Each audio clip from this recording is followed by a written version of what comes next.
আসসালামু আলাইকুম রহমতুল্লাহ বরকাত। প্রশ্ন, হুজুর, বিবাহের পাত্রী দেখার নিয়মটা একটু বলেন।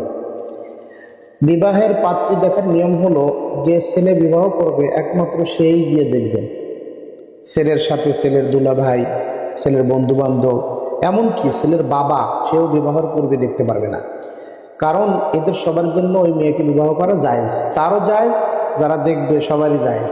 সুতরাং যার দেখে এই মেয়েকে বিবাহ করা জায়েজ আছে, সে দেখতে পারবে না। বিবাহের পূর্বে ছেলের বাবাও দেখতে পারবে না।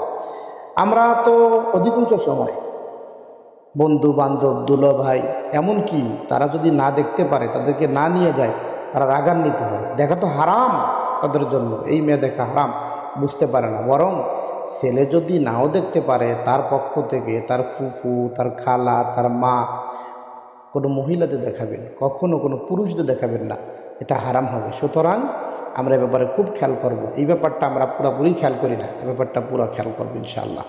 আল্লাহ সবাইকে দেখে শুনে বিবাহ করার তৌফিক দান করেন, সুন্নত মোতাবেক শরীয়তের উপর থেকে বিবাহ করার তৌফিক দান করেন। আসসালামু আলাইকুম।